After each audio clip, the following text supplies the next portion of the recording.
They are some of the most vulnerable people in society in need of the greatest care. We have been told he doesn't belong to us. He is not our son. But thousands of those with a severe learning disability and autism are being failed. They were making me institutionalised. Locked in hospitals miles from home that they can't leave, even when they're no longer ill. 3, 4, 5 people would jump on him and restrain him and then put him into seclusion. It is barbaric, it's Victorian, and it's time it ended. This is the story of an unseen, unheard generation trapped in care. Happy birthday to you. Tony is 41. He has profound learning disabilities and autism. Happy birthday to you. Woo! And he's celebrated his last 17 birthdays in a secure hospital almost 100 miles from his parents' home in Brighton. Thank you for my cards. Thank you very much, everyone. We've protected his identity because he's been sectioned under the Mental Health Act, and his parents can't give us permission to identify him, even though they'd like to. And that's a happy picture, look, when he's sitting eating his dinner when he was young. That's at home.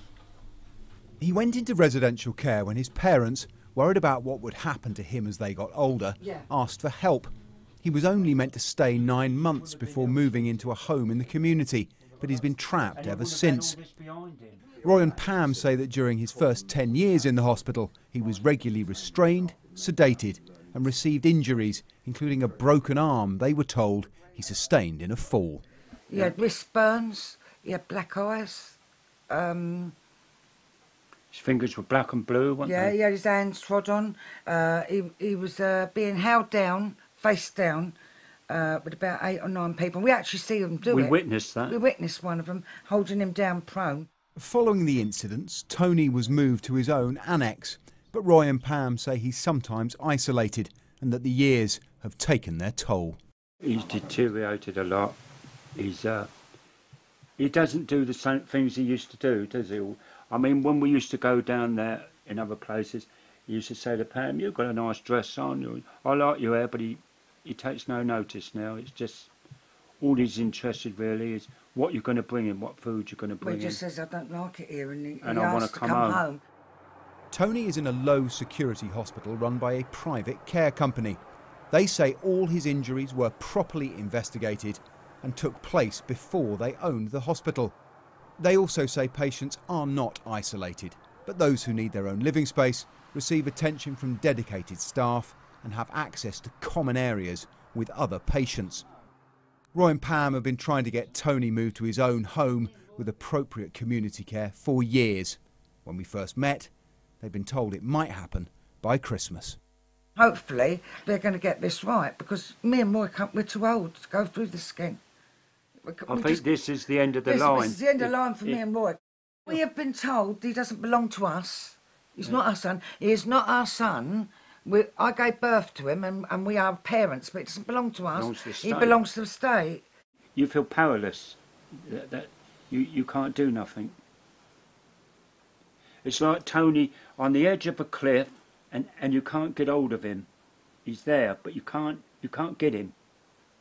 That's how it feels.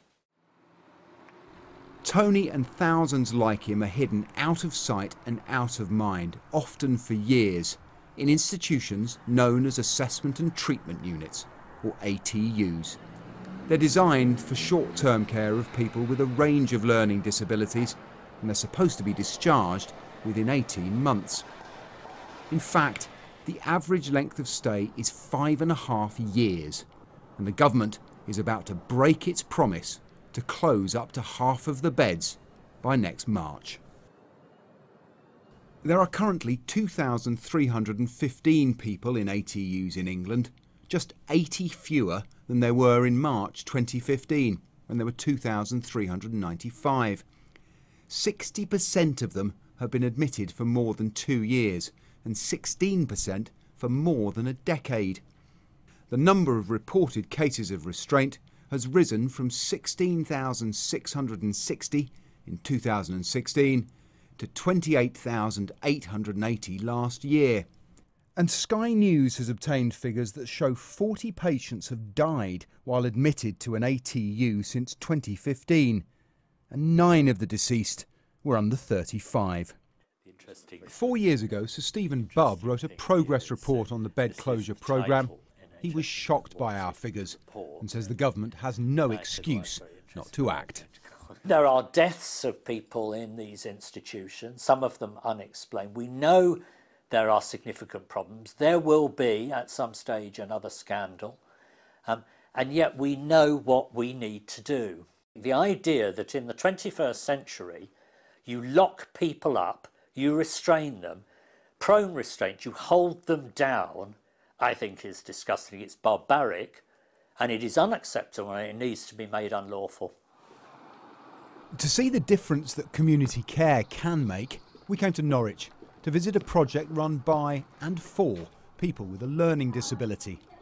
And make sure so they got the right support to keep out of hospital. Everyone here has spent time in a secure hospital, but all are now in community care with greater control over their lives and finding their voices. Hayley spent more than 5 years in secure hospitals. I felt institutionalised, so when I came out to live in the community, I was doing a lot of bad things to try and get myself back into hospital. Because I felt safe. That's where my safety net was. Having the right support, you can achieve anything, but it's got to be the right support for you, and that can take time. It can take time to get the right support. Ricky now lives in his own flat and has just got married, but it has been a long road. If I was given to the community and there'd have been good communication, the right support, I think I wouldn't have been in hospital as long as I did. How yeah, long was it? 10 years. How old are you? 30. How do you feel about that now that you're living your own life outside hospital? In a way, it makes me angry that no one helped me to get out earlier, but in a funny way, it's whatever therapies they've done with me and the medication they've given me now has improved my life. The benefits of community care are obvious here, but one of the reasons people can get trapped in care is financial. If someone with a learning disability is in an assessment and treatment unit, the NHS ultimately picks up the bill. That can run to several £100,000 a year per person and often goes to a private provider. Once they move into the community, though, local authorities have to pay, and social care budgets are already under huge strain. Perversely, there can be a financial disincentive to moving people out of hospital and into their own home. I'm a bit nervous, but I'm really pleased. All right, George? Yay, Georgie. Mummy's house. Okay? Oh, Georgie. Kiss, kiss. Oh, sweetie, shall we go inside? Want to go to Mummy's house, George? George is just beginning that transition.